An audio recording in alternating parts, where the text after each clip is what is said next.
like a bird on a tree. I'm just sitting here, I got time, it's clear to see. From up here, the world seems small. We can sit together, it's so beautiful, you and me. We meant to be in the great outdoors, forever free.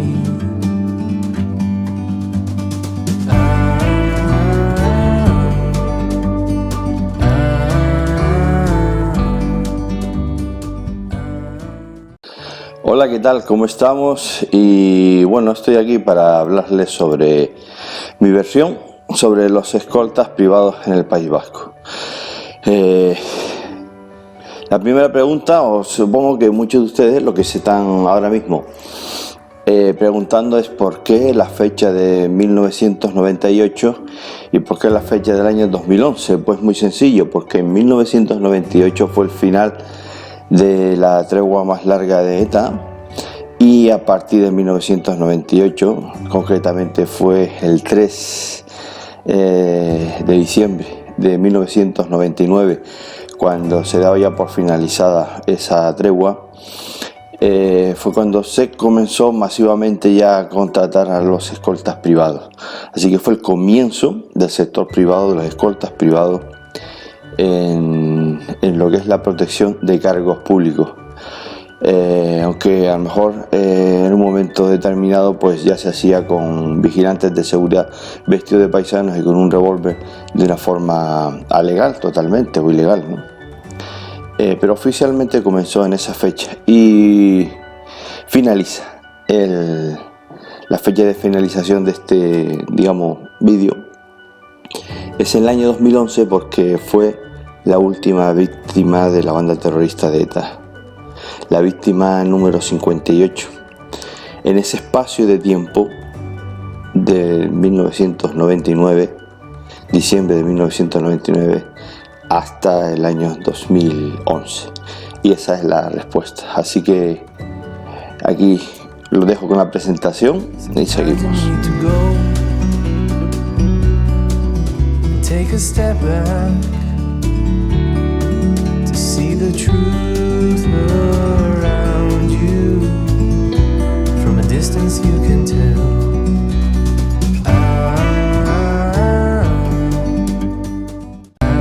Vamos a llegar en el año 1999 a Bilbao.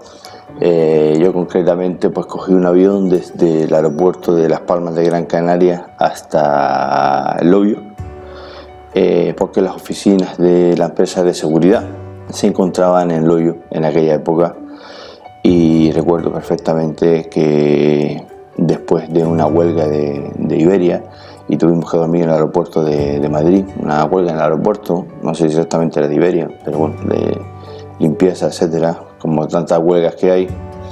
Pasamos la noche en Madrid, y yo y otro compañero mío que fuimos juntos, y llegamos al Hoyo, y de allí cogimos una guagua y fuimos directamente a lo que fue la oficina de la empresa de seguridad. Hay una oficina fría, diáfana, donde no había ni muebles, era todo de recién incorporación, recién instalado, ya que el señor de unos 40 y pico de años, 50 y algo de años, calvo, nos atendía y nos daba nuestra arma reglamentaria y la documentación del arma, y nos decía: vete a Guipúzcoa, ya le llamaremos y le diremos cuando se activan los servicios. Eso fue nuestra llegada a la empresa de seguridad. En aquella época, aunque nosotros concretamente la solicitud en principio la habíamos hecho a la antigua Pinza, pero ya Ombus había subrogado ya los servicios de Vinsa y ya comenzamos a trabajar directamente con ellos. Meant to be in the great outdoors, forever free.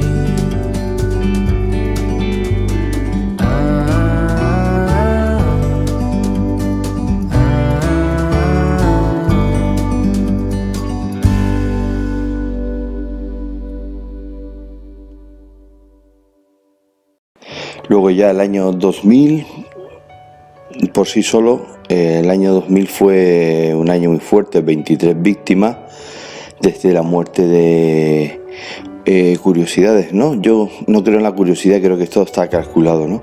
Pero fue un 21 de enero la muerte del teniente coronel El Blanco en Madrid, y el 20 de diciembre fue la última muerte en ese año de el agente de la Guardia Urbana de Barcelona, Guerbilla, Juan Miguel Guerbilla, si no me equivoco, ¿no? Juan Miguel Guerbilla, en diciembre el 21 de diciembre del año 2000. 23 víctimas, y fue un año bastante fuerte, ¿no? El año 2000 fue un año en realidad bastante fuerte para todos aquellos que no conocíamos el País Vasco, ¿no? Recuerdo que los primeros días que llegamos fue una constante de ir a los entierros de los funerales, de las anteriores víctimas. Entonces paseabas por San Sebastián, por las calles, y siempre te decía alguien: en esta esquina mataron a fulanito, en esta esquina murió menganito. Y íbamos de un funeral a otro, era nuestra rutina. Si estamos con un político, pues nuestra rutina era la de ir a las comisiones y a los plenos y a los funerales de tantas y tantas y tantas víctimas que había en esa época.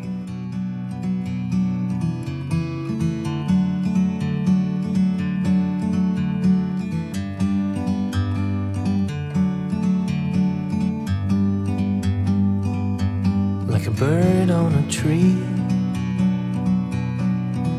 I'm just sitting here. I got time. Pedro Antonio Blanco García, teniente coronel del Ejército.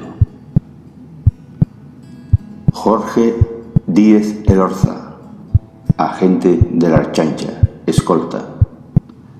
Fernando Buesa Blanco, secretario general del Partido Socialista de Euskadi.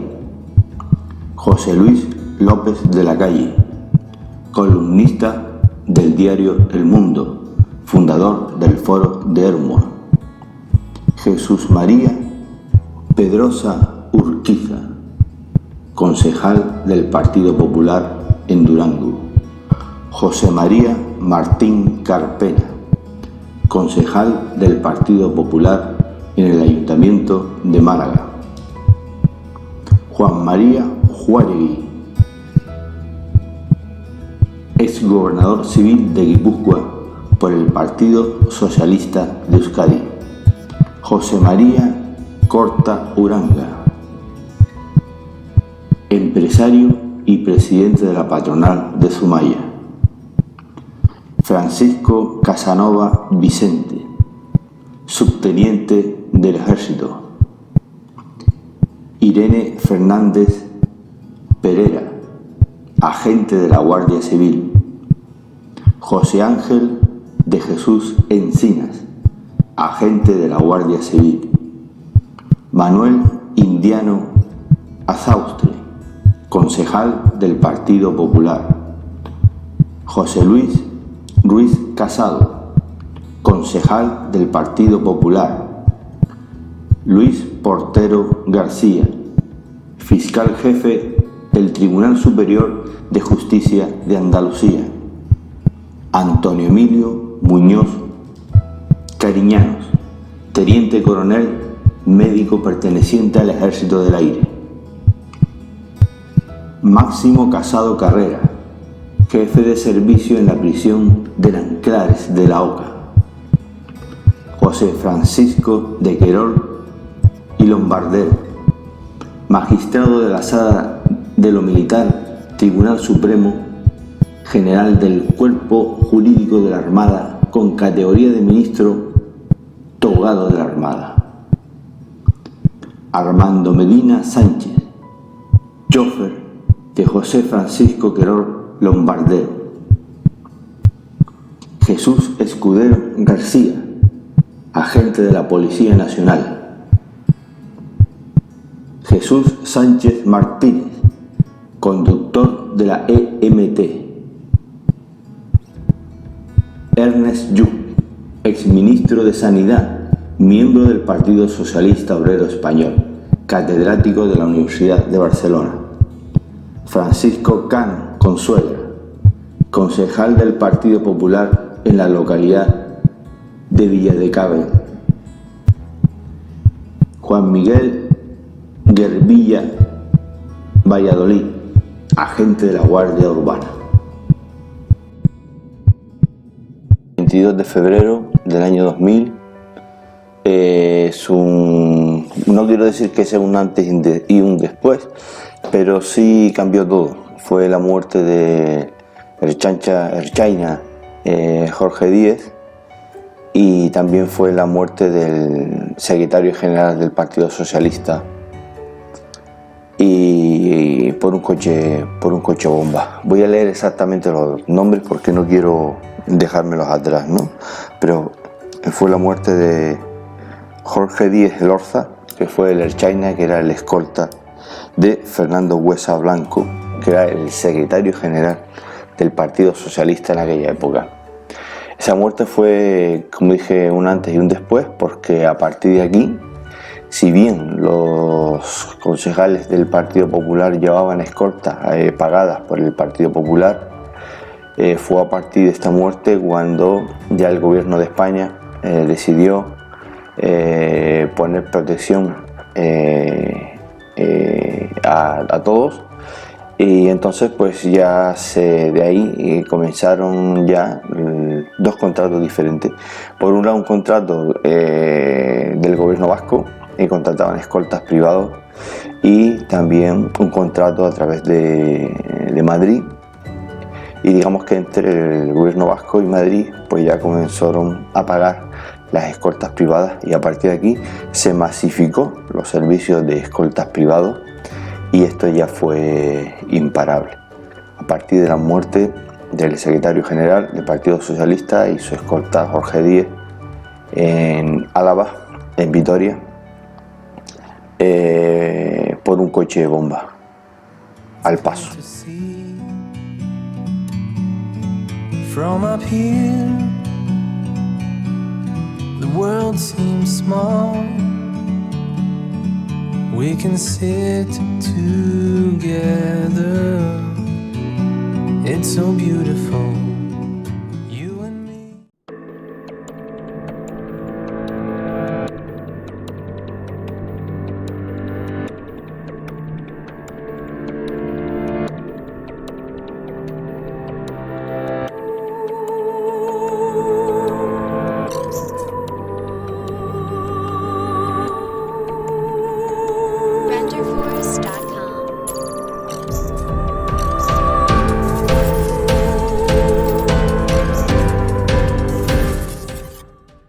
Hasta ese entonces los escoltas privados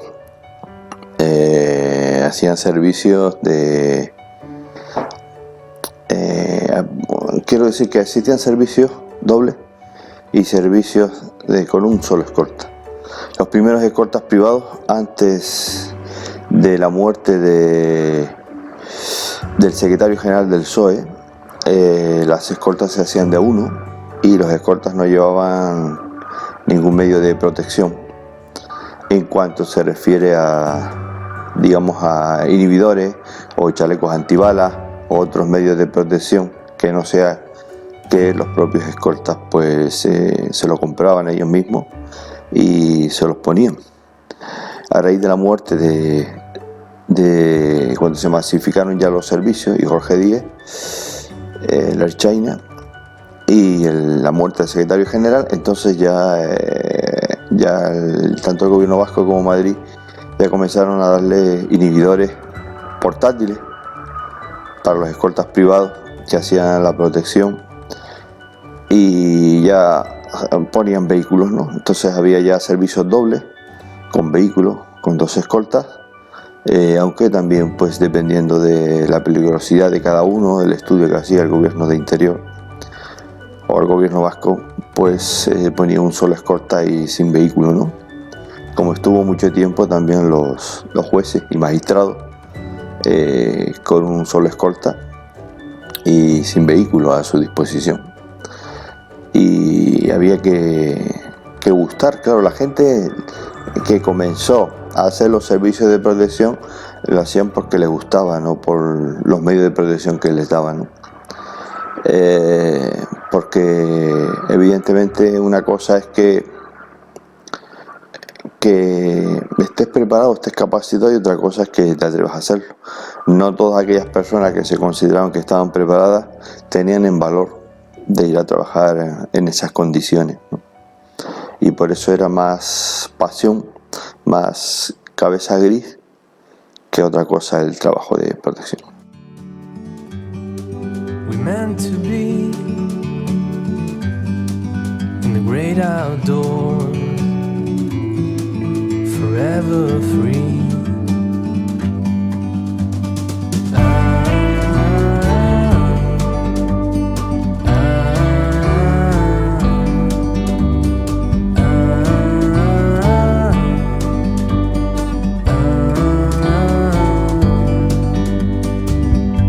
Sometimes you need to go and take a step back. Cuando llegamos por primera vez, lo bueno de ser los primeros, de estar allí en el año 98 y el año 99, es que éramos pocos. Al ser pocos, todavía no estaban masificados los servicios de protección. Todo era más fácil. Una vez que se masifica, pues ya todo como que se desbarata, ¿no? Y se cae. Entonces al principio tuve la suerte también del servicio donde comencé a trabajar, pues tenía una serie de relaciones que no voy a contar porque son temas personales o de seguridad que no se pueden contar, pero sí puedo decir que los primeros que llegamos pues nos invitaron al cuartel de Inchaurrondo. Y estuvimos con los miembros de información que nos enseñaron cómo teníamos que vestir, cómo pasar desapercibido, cómo teníamos que comportarnos, cómo teníamos que reaccionar. Pues imagínate en mi caso, que soy canario y solamente con hablar pues ya se sabe que no soy de la tierra. Si teníamos que afeitarnos o cómo cortarnos el pelo. Evidentemente no íbamos con la apariencia que estoy apareciendo ya ahora aquí en este vídeo.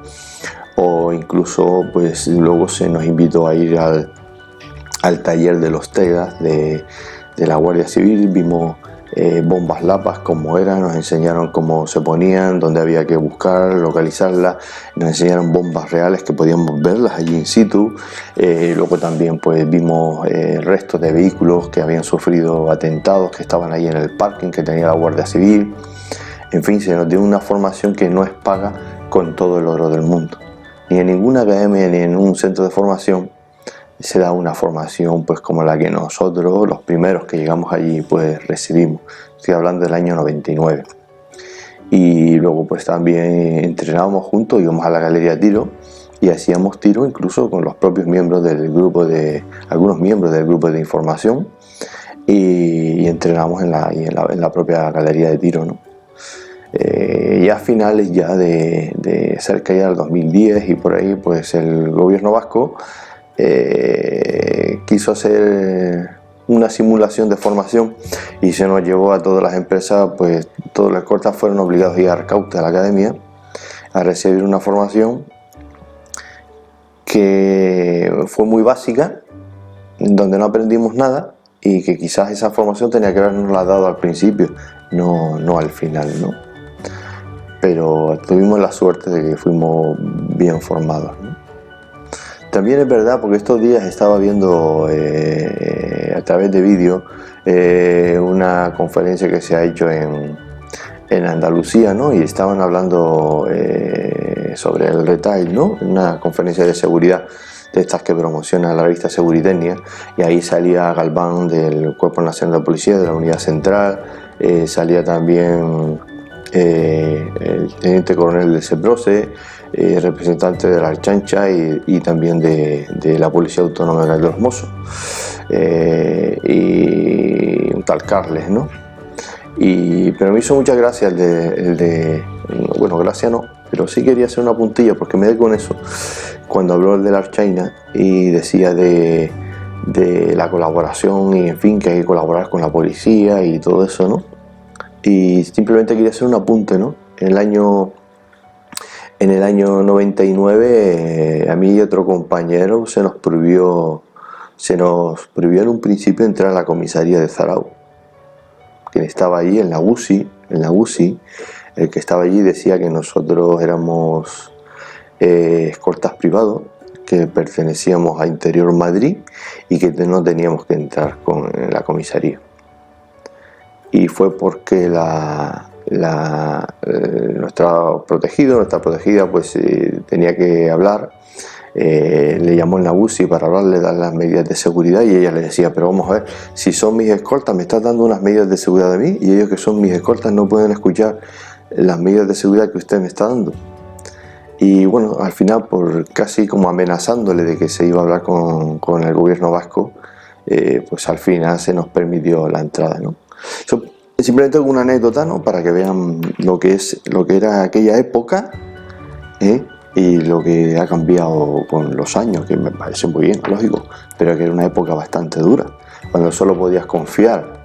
¿Por qué se confiaba solo con la Guardia Civil y la Policía Nacional?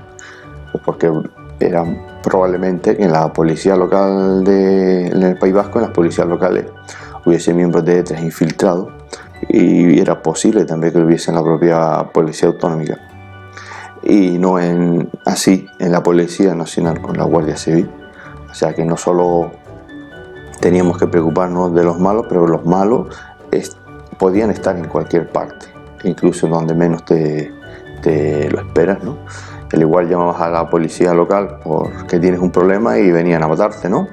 Podría darse ese caso hipotético, que no se me interprete mal, pero sí teníamos ese miedo, y por eso al principio, como nuestro contrato era con Interior, pues sabíamos que los únicos que en aquella época podíamos contar era con la Policía Nacional o con la Guardia Civil. Ahora ya se puede contar con todo, ¿o no?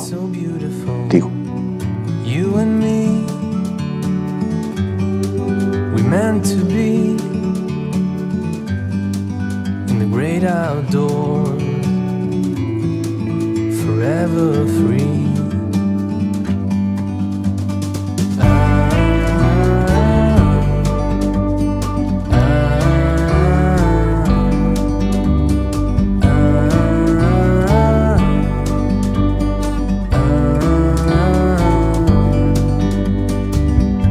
Sometimes you need to go and take a step back.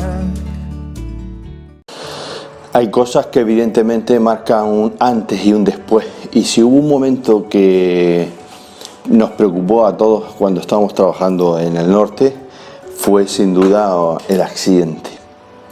Quiero llamarlo así, el accidente de un compañero de una escolta privado, que si no recuerdo más creo que fue a primera hora de la mañana, a las 8 de la mañana, cuando este compañero, después de hacer la contravigilancia y haber revisado todo el servicio, y se dirige a salir con su protegida, que era una concejal socialista, en un barrio, digamos que un barrio, lo que es un barrio obrero de una ciudad. Esto fue en San Sebastián. A salir a la calle, de repente, claro, hay que ponerse en la situación. Estamos hablando en una situación donde en una época en que estaba habiendo en el año 2000 hubo 23 muertes, si no recuerdo mal, en 2001 fueron 15 muertes, ¿no? O sea, prácticamente hubo incluso una temporada que había un muerto cada semana, ¿no? Y estábamos para lo que estábamos. Y desgraciadamente, pues ese día el compañero salió y se encuentra a 3 encapuchados que vienen a por él con las armas, y él, como puede, pues esconde a la protegida, le intenta proteger como mejor sabe hacerlo, y comienza a disparar contra los encapuchados y se produce un enfrentamiento. Aquello marcó todo, porque al final resultó ser que los encapullados eran 3 guardias civiles, si no me equivoco era de la UCO, iban a hacer una operación antidroga, y son estas cosas, fuego amigo, y son estas cosas que ocurren en el peor momento, en el peor día, en el peor de las circunstancias que pueden ocurrir. El compañero escolta murió por los tiros. Creo que uno de los guardias quedó en tratamiento psiquiátrico por aquello del fuego amigo. Otro de ellos tuvo que operarse, estuvo en el hospital, creo que con un tiro en el muslo. Y bueno, en la prensa me remito, ¿no? Ahí pueden ver los periódicos y para ver exactamente la desgracia que ocurra esto, porque no quería matarse entre ellos, desde luego. Entonces por eso lo catalogo como un accidente, más allá de la polémica que después se creó, porque los testigos vieron una cosa, uno de los guardias civiles cuenta otra distinta, y los testigos dicen que comenzaron a disparar sin más, y el guardia dice que dio el alto, y bueno, en fin, hay una controversia ahí, y bueno, sea lo que sea, son cosas que pasan con el fuego amigo, y cuando, como decía mi madre, ¿no? Cuando se juega con fuego te puedes quemar, ¿no? Pero sí fue un antes y un después, porque a partir de ahí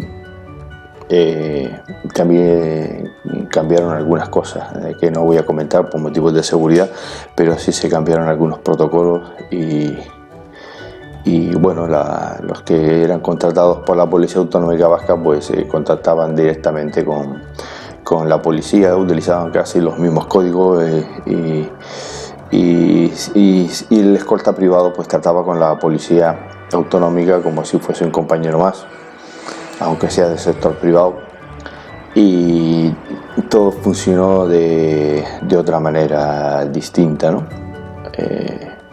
Y supongo que en interior, me refiero a Madrid, no gobierno vasco, pues también harían todo lo posible pues para evitar que cosas. Esta es una desgracia que nos marcó a todos, ver a un compañero que además es que llevaba la asociación de escolta de ASES ahí en el País Vasco, creo que era el representante de ASES del País Vasco, y bueno, que yo no llegué a conocerlo personalmente, pero recuerdo ese día, recuerdo el caso y recuerdo el día siguiente.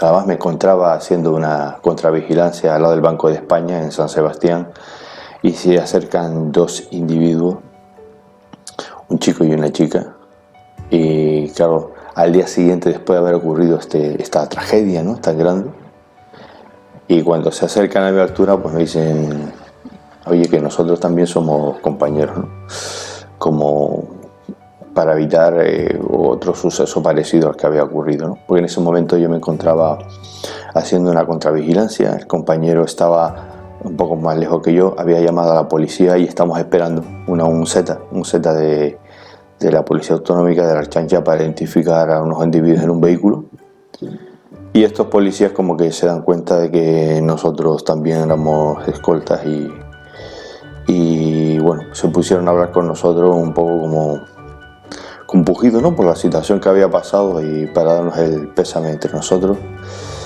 y para acompañarnos uno al otro en la pena, ¿no?, en la tristeza.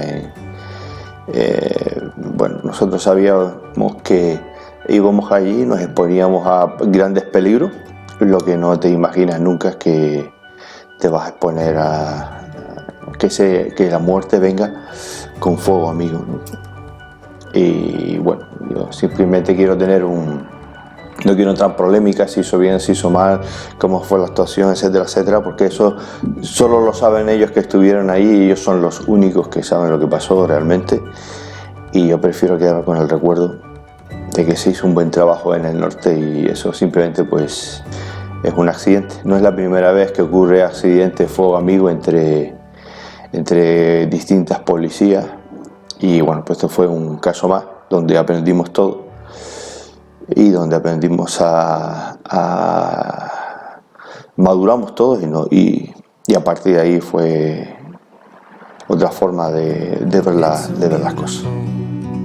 You and me, we meant to be in the great outdoors, forever free.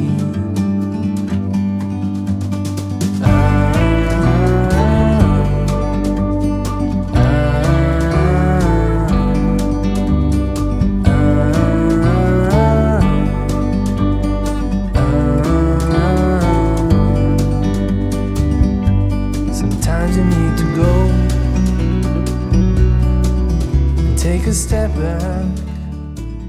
Y bueno, nunca hubo, si hay algo que podemos decir sobre la situación de los escoltas en esa época en el País Vasco, es que nunca hubo un atentado, una muerte por un atentado directo con los escoltas privados.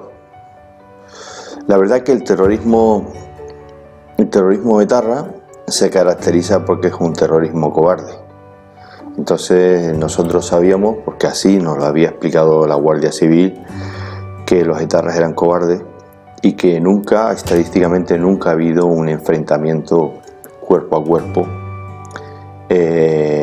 con las fuerzas y cuerpos de seguridad del Estado.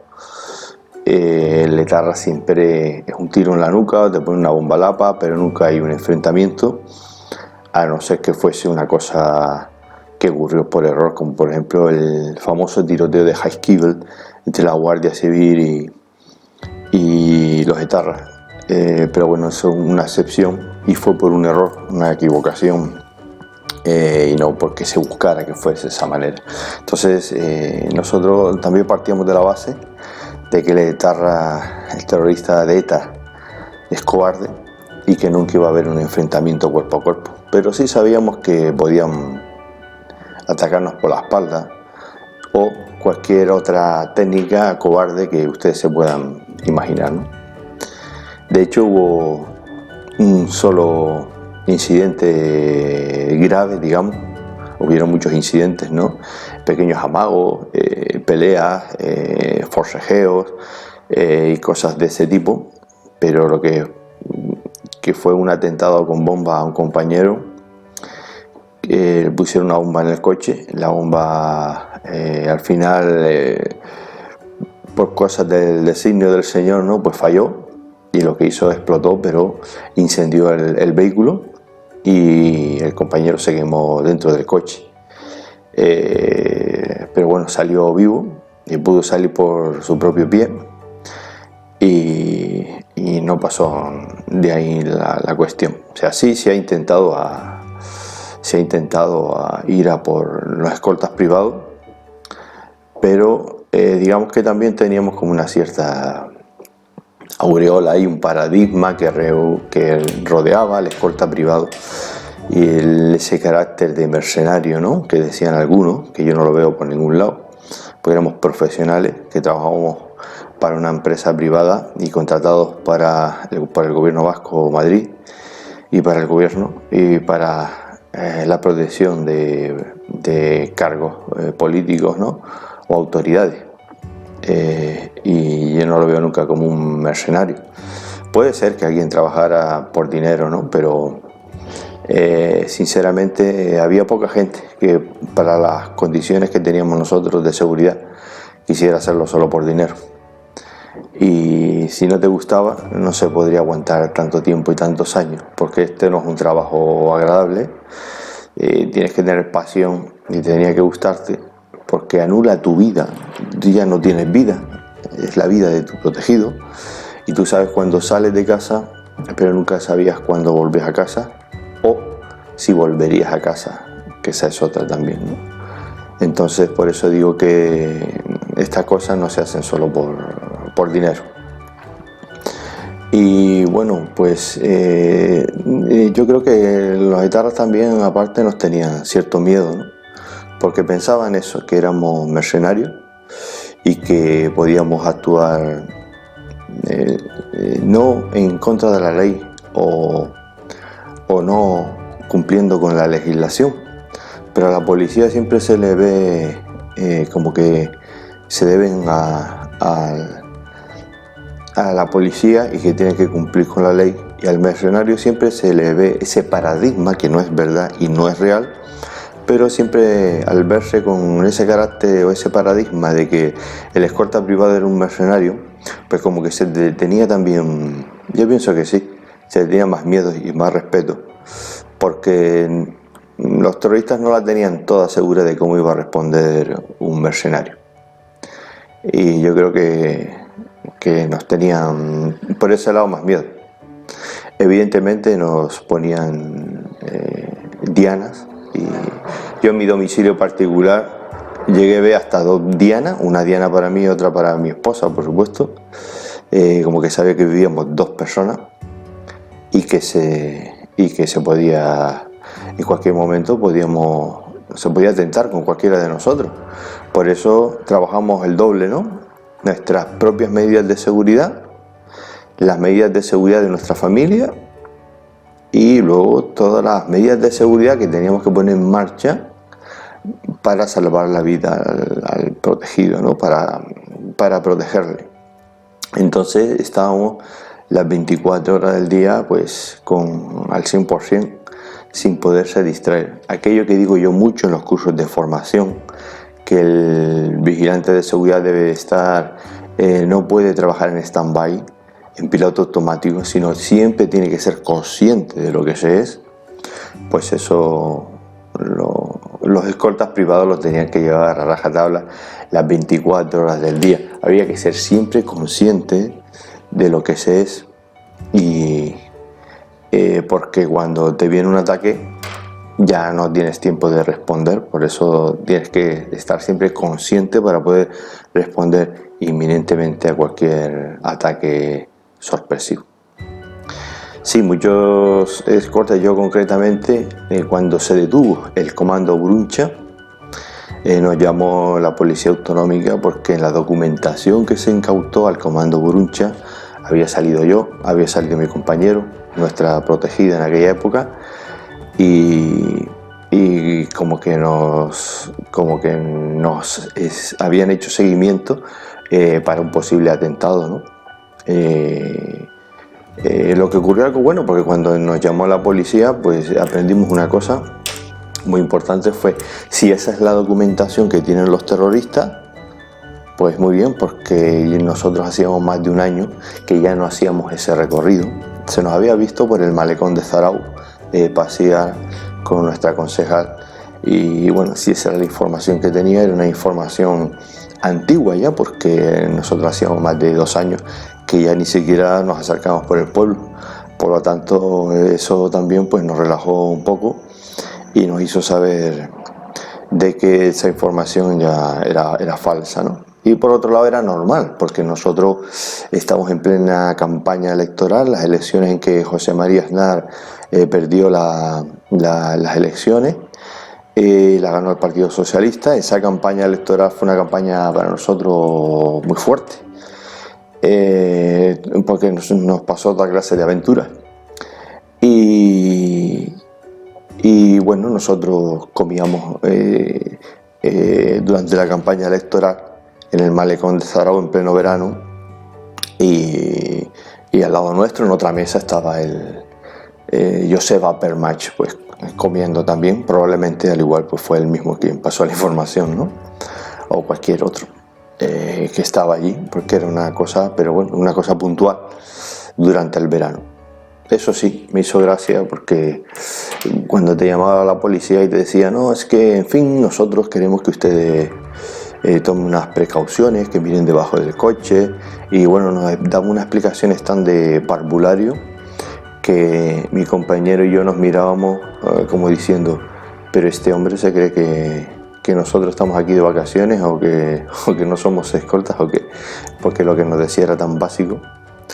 Pero bueno, eso queda como anécdota. Y bueno, y eso ha sido los peligros, ¿no? que yo he vivido. Solo puedo contar lo que yo he vivido, no lo que han vivido otros. Supongo que cuando vean este vídeo, pues hay gente que le habrá pasado muchísimas cosas, ¿no? y que pueda contar. De todas formas, esto es protección, esto es escolta antiterrorista. No tiene nada que ver con el resto de escoltas. No es lo mismo que un cantante que se le pone 4 gordos allí para matar las moscas y ya está, ¿no? Esto es terrorismo puro y duro. 40 años en España asesinando gente. Y aquí lo que se utiliza es el cerebro y masa gris. Y es otro tipo de protección de hacer las cosas. From a distance you can tell.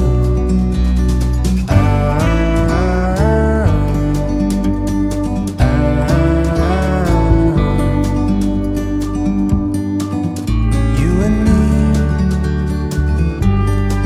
were meant to be in the great outdoors, forever free. You and me meant to be in the great outdoors.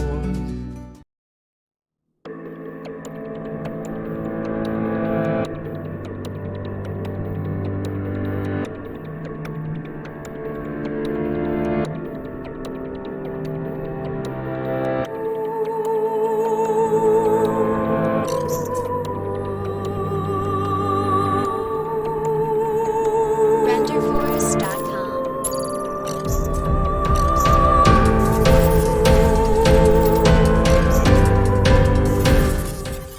Una de las cosas anécdotas que pasaron fue, por ejemplo, con el armamento, ¿no?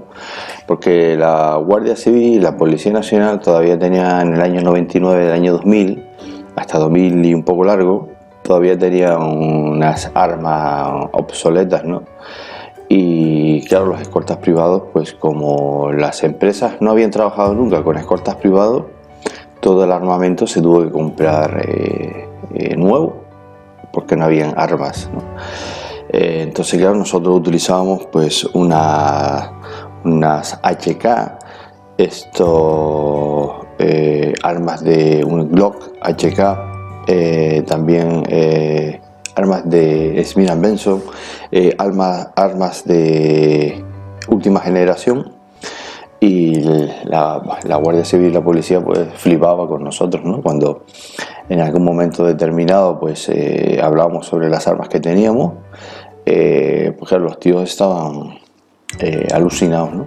Luego ya posteriormente pues ya le pusieron las armas nuevas a la Policía Nacional y a la Guardia Civil le pusieron la Beretta y la Policía Nacional compró la HK, la Hunker & Koch, que nosotros ya llevamos años utilizándolas, ¿no? Entonces pues era aquel pique, ¿no?, entre el escolta privado y el Policía Nacional, porque teníamos último armamento. Y sobre todo lo que le llamaba mucho la atención a la policía y las fuerzas de seguridad era el sueldo, lo que cobrábamos, ¿no? Porque ellos estaban con su sueldo de Policía Nacional o de Guardia Civil y nosotros llegamos a cobrar pues hasta 3 veces su sueldo. Al principio se tenían nóminas, cuando eran pesetas había compañeros que tenían nóminas de 900.000 pesetas, o sea casi 1 millón de pesetas, y luego 6.000 o 7.000 euros llegaron a ver, y luego ya al final ya de todo pues se quedó el sueldo en 3.000 euros, ¿no?, que ahora es mucho menos, pero que no es tanto lo que cobras sino lo que significaba ese sueldo, ¿no? Porque sí se habla mucho de 3.000 euros, Pero si coges a cualquier otro profesional y lo pones a trabajar 20 horas diarias, los fines de semana, los festivos, los domingos y todo, y las dietas, y le incluyes todo, seguro que superará los 3.000 euros con creces, ¿no?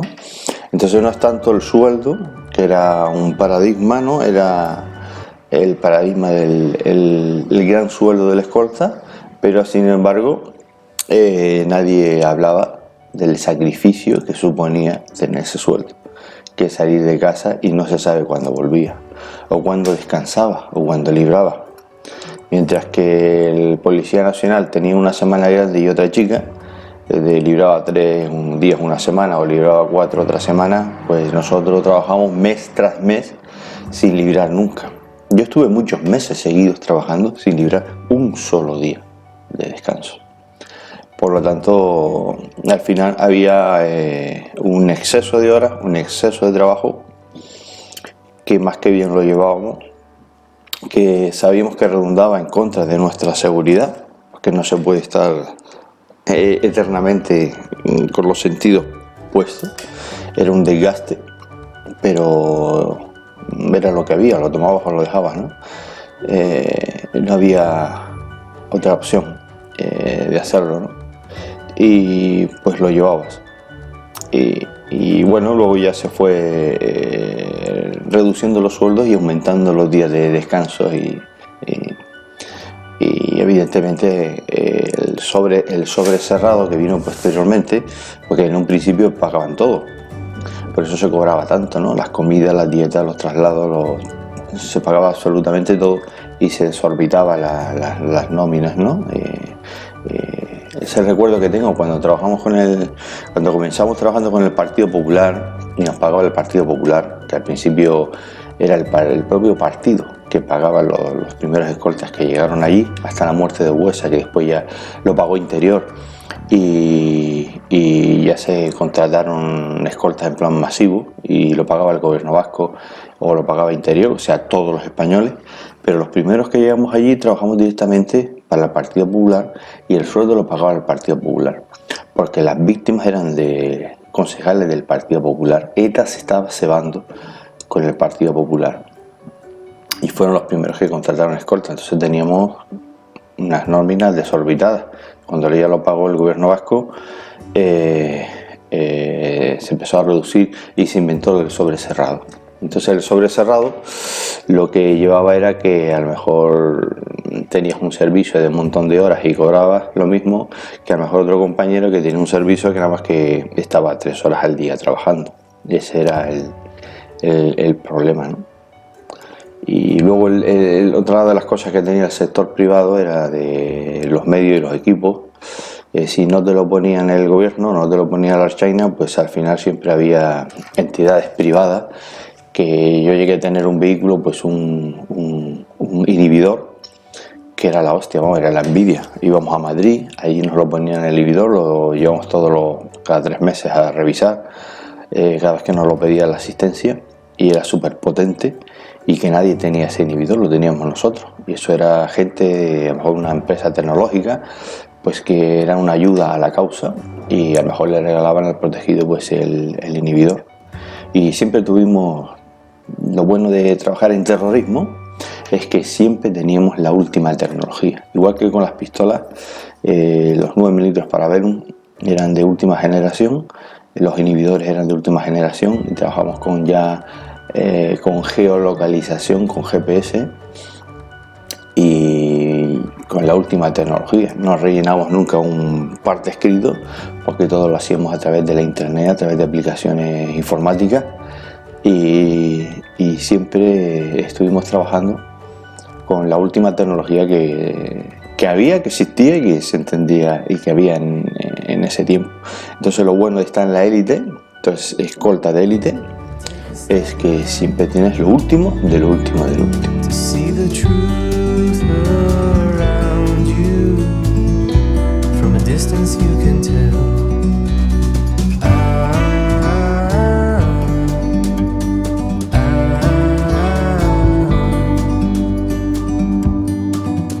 You and me were meant to be in the great outdoors.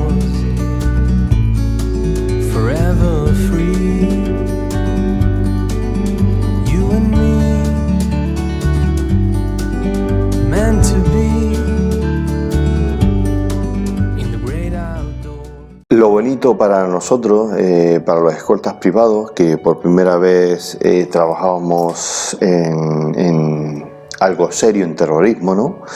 Porque todo vino sobre sopetón. Primero empezamos a trabajar sin que hubiese una ley que permitiera que trabajáramos con autoridades, ¿no? Por eso, pues, lo bonito de esta profesión fue que nos dio la oportunidad de estar con... Claro, yo estuve trabajando a mi lado, llegué a tener más de una vez a Mayor Oreja y los escoltas de Mayor Oreja, y porque a lo mejor la persona que yo tenía a mi cargo, la seguridad, la persona que el protegido, pues es un cargo político del Partido Popular y tenía que dirigirse y hablar con Mayor Oreja, y por lo tanto eso te abría la posibilidad de llegar a un estatus máximo, ¿no? Entonces estabas allí con el ministro del Interior, el que más, ya no es que fuese el comisario de la Unidad Central de Seguridad Privada o fuese el teniente coronel de la Guardia Civil de Intervención de Armas o del CEPROSE, ¿no? Sino es que estaba directamente con el ministro del Interior, gran ministro para mí, Mayor Oreja, y porque fue el ministro que me tocó vivir en esos años, ¿no?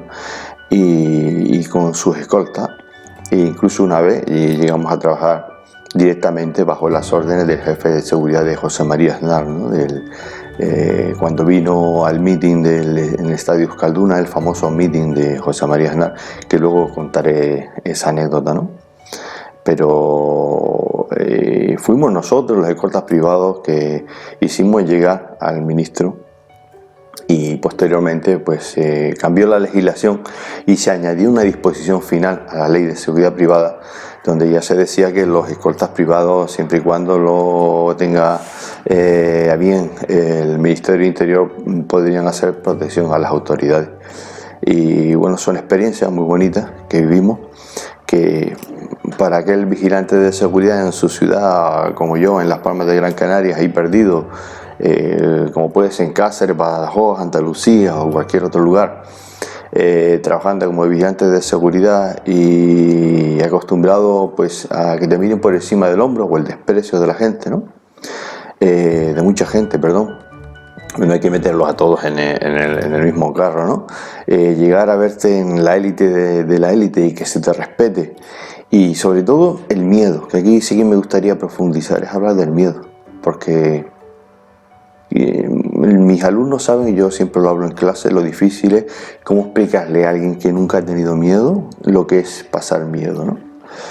Y recuerdo que cuando el primer servicio que yo tuve, el primer servicio que yo tuve fue un juntero de Guipúzcoa, ¿no? Pero el segundo servicio donde estuve trabajando, esa persona llevaba 15 días encerrada en su casa sin salir a la calle. Era tanto miedo el que tenía que llevaba ya 15 días encerrada en su casa sin salir a la calle. Entonces, pues, claro, cuando tú llegas y esa gente empieza a hacer, esa persona comenzaba a hacer su rutina y su vida normal, pues entonces tú decías, evidentemente estoy aquí porque hace falta mi trabajo, se reconoce lo que yo hago, la gente me aprecia y la gente valora el trabajo, y porque hay que tener arrestos suficientes pues para llevarlo a cabo, ¿no?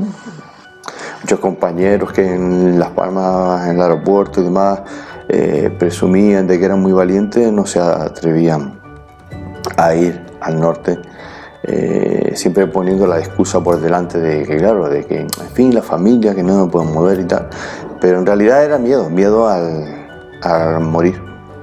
Y para estar en aquella época trabajando de escolta, eso no podía ser un problema, tener miedo a morir. Era sacrificarte y darlo todo por los demás. Sí, también por dinero, pero había que dar tu vida por los demás. Y si no había pasión, si no había amor, si no te gustaba ese trabajo, no había dinero que pagara eso. Por lo menos mi forma de verlo y mi punto de vista. Y por primera vez hacíamos algo, un trabajo reconocido, donde te sentías protagonista de lo que estabas haciendo, importante, y donde todo el mundo que tenía miedo, claro, te apreciaba.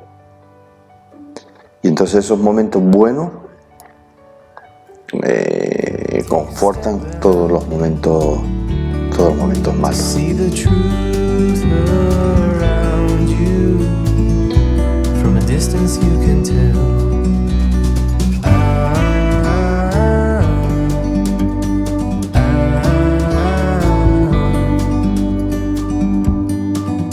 You and me were meant to be in the great outdoors, forever free. You and me, meant to be in the great outdoors.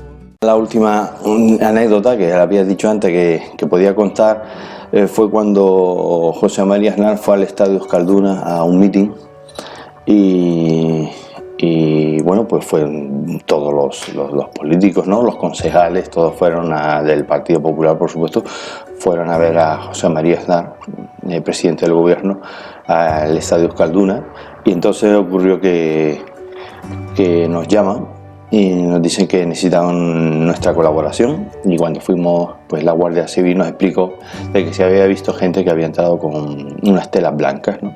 Entonces todo el mundo esperaba de que fuese gente que en un momento determinado iba a boicotear el mitin de José María Aznar, sobre todo la Kale Borroka, que en aquella época pues se ponían las máscaras estas blancas y se vestían con sábanas blancas y hacían protesta, pues, en fin, por los presos que vuelvan a casa o cualquier otro tipo de cosas, ¿no?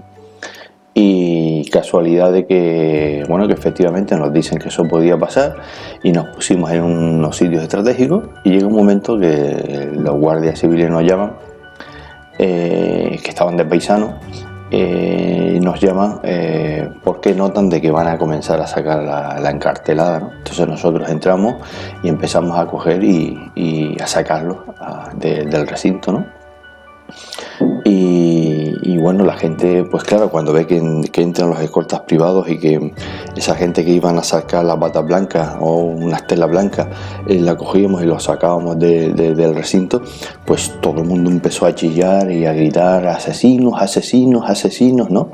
E incluso había una señora ya mayor de edad que se quitó el zapato con el tacón y se lo fue a pegar a uno de estas personas en la cabeza, y tuvimos que intervenir porque si no lo mata, ¿no? Y al final acabamos defendiendo o protegiendo a los de la encartelada, ¿no? Y al final resultó ser que no tenía nada que ver con el terrorismo, sino que eran unos estudiantes de medicina del MIR y que iban a hacer una protesta, ¿no? Entonces cuando los sacamos del recinto, los sacamos afuera a los pasillos, y a la Archaina los cogió, lo puso contra la pared y empezó a registrarlos y cacharlos, y se dieron cuenta de quién era. Pues al final pues se le dijo: es que ustedes han elegido el peor momento, el peor lugar y el peor sitio, pues para hacer la protesta del MIR. Bueno, pues eso salió por toda la prensa de la época y la prensa nacional, y bueno, pues fue una anécdota más de las cosas que pasan cuando estás trabajando y que te sientes, pues que bueno, que al final has formado parte de la historia de España, ¿no? La historia del País Vasco. Take a step back to see the truth around you. From a distance you can tell.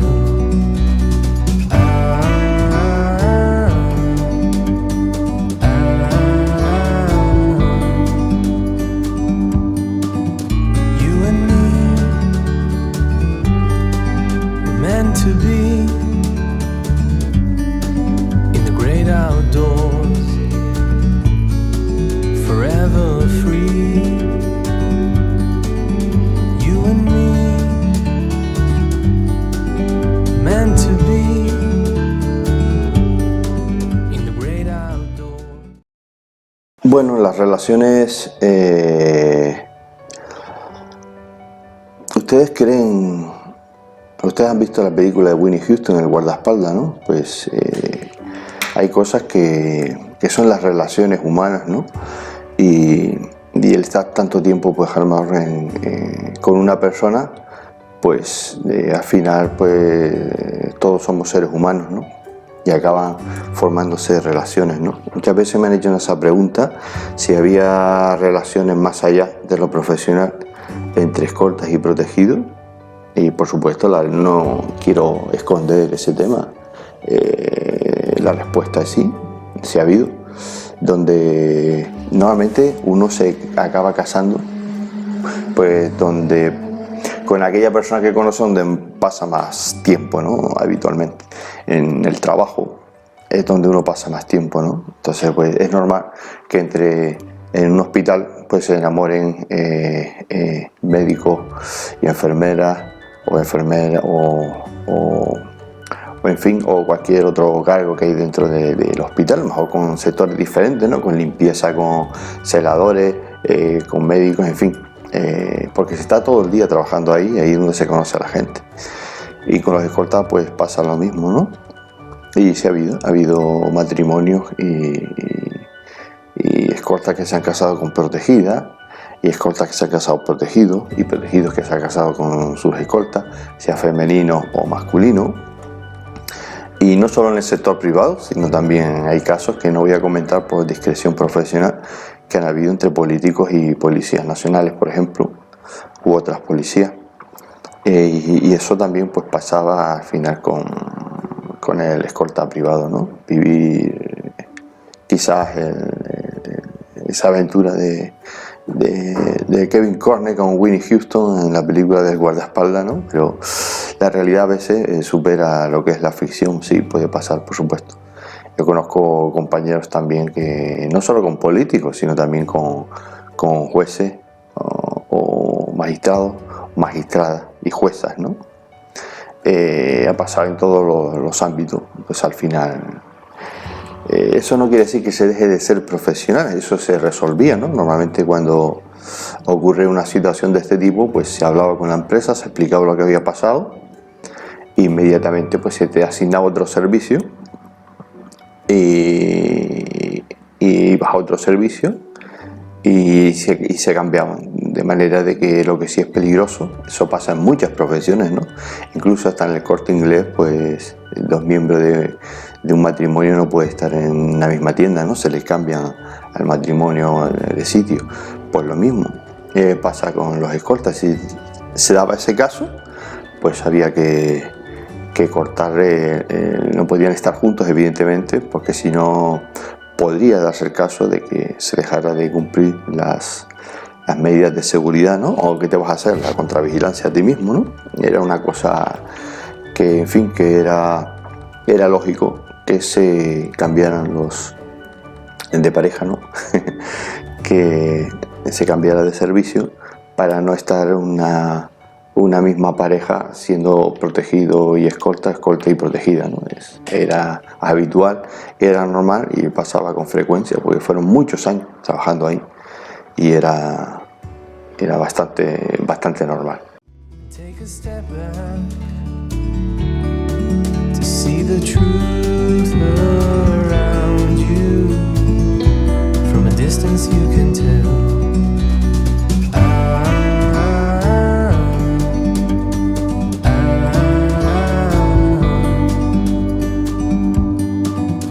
You and me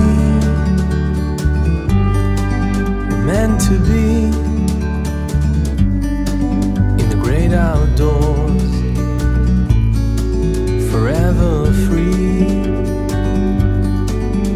You and me, meant to be in the great outdoors.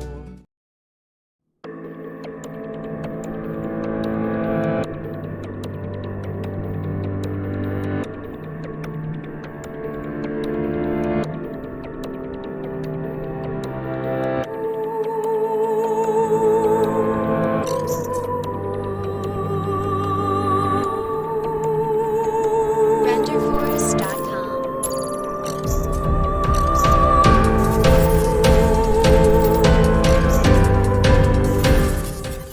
Bueno, supongo que se me habrá quedado muchas anécdotas y muchas cosas que contar, pero bueno, también ocurrieron cosas malas. Una desgracia, el famoso tiroteo entre un escolta privado y un vigilante de seguridad. Pero como este vídeo lo he hecho como homenaje sobre la importancia de los escoltas privados en el País Vasco, para que contarlo, ¿no? Es mejor que esto sea un homenaje a todas aquellas mujeres, a todos aquellos hombres que en parte han sacrificado su vida por España, ¿no? Yo sé que siempre dirá alguien que bueno, y también por el dinero, sí, pero dieron su vida por España. Muchos cambiaron su vida totalmente. Muchos compañeros se divorciaron o se volvieron a casar otra vez, como fue mi caso. Tuvieron la valentía de hacer lo que les gusta en su vida y sacrificaron muchas cosas, ¿no? Al final vino el ERE, se acabó el terrorismo, vino los ERE, la famosa promesa de ir a trabajar a las prisiones, que al final, si conozco uno o dos escoltas que estuvieron ahí y que ahora estén trabajando en las prisiones, creo que conozco mucho. De todas las promesas que se dieron, y es una pena que no se aprovechara la oportunidad de que gente que estuvo 17 años, 20 años es mucho, no creo que no sé los que estén ahora, pero en aquella época, que fue desde 1999, perdón, hasta el 2011, que fue la última víctima, que dice 2011, 2012, 2013, en fin, ahora solo queda violencia de género, pero toda aquella gente que estuvo 15, 17 años ahí dando el callo, los que me cuento yo, y muy orgulloso de haber estado ahí. No es que haya hecho estas cosas pues para que al final se me haga un homenaje y se me reconozca, ¿no? Uno hace el trabajo porque le gustaba y le apasionaba. El reconocimiento viene después. Pero sí, quizás ya no por mí, sino por los compañeros que murió, pues el otro compañero que casi lo queman vivo como un pollo con el coche incendiario, ¿no?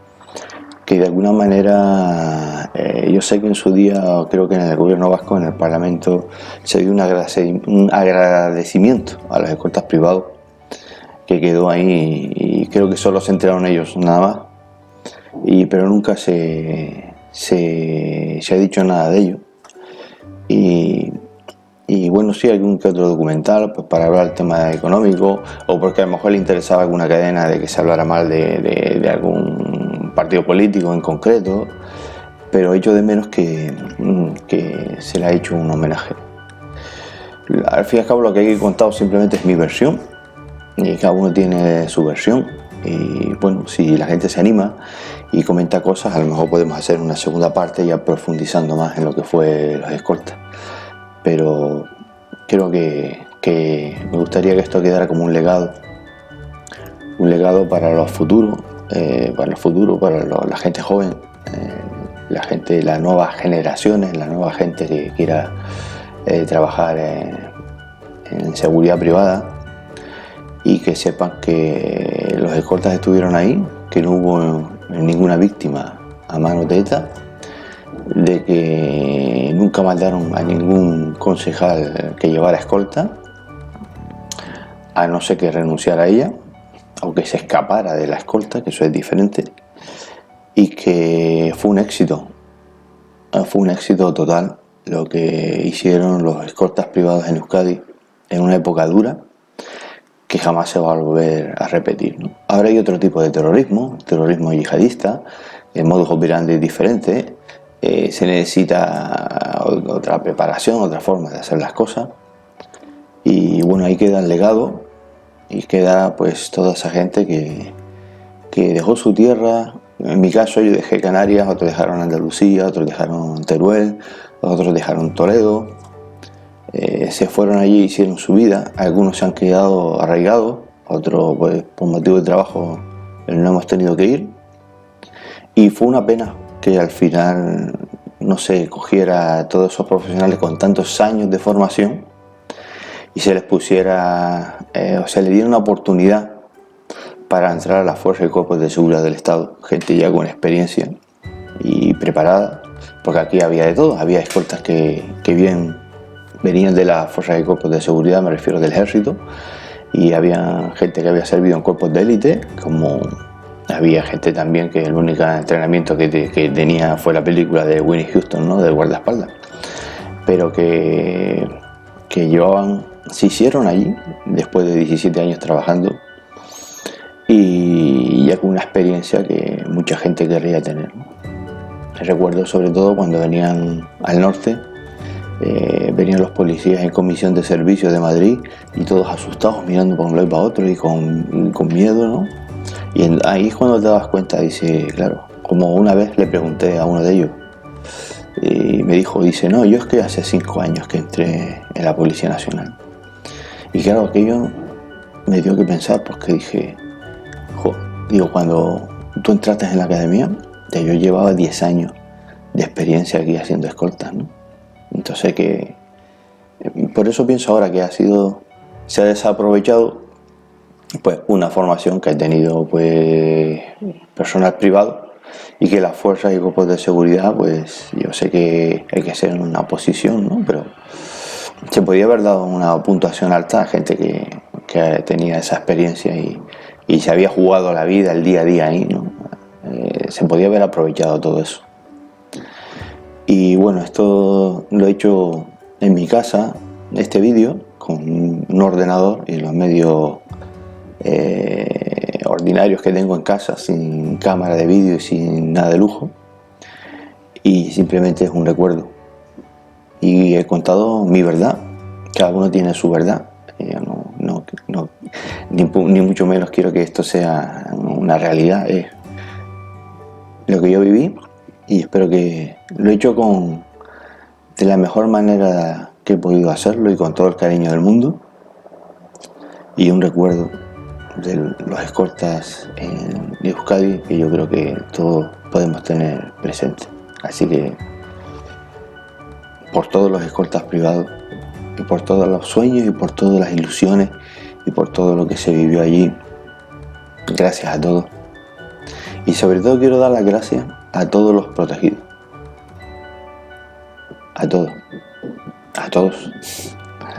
tanto los que tenían miedo como los que no querían que estuviéramos ahí, porque algo de mí, ¿no?, seguro que se ha quedado en ellos y algo de ellos también ha quedado en mí, y todo lo hicimos por la pasión y por la ilusión, y el que no tenía pasión e ilusión no duraba 3 días, se marchaba enseguida, eso estaba más que claro.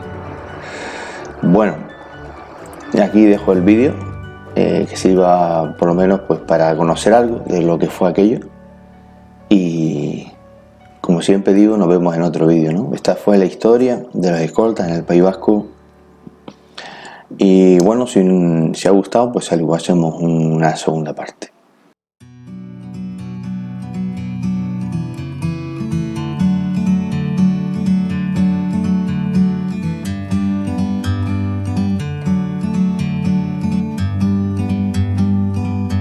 Like a bird on a tree,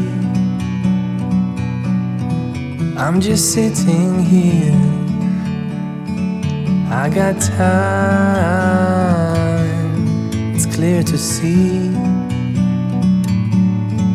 From up here, the world seems small. We can sit together. It's so beautiful, you and me. We meant to be in the great outdoors, forever free.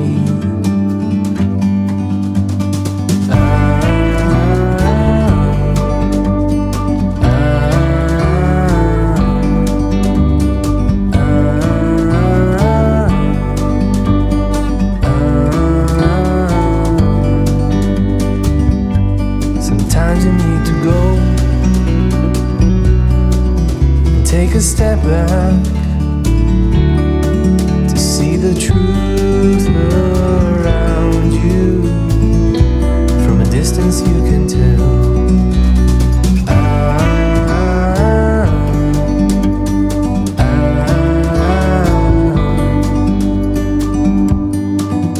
You and me were meant to be.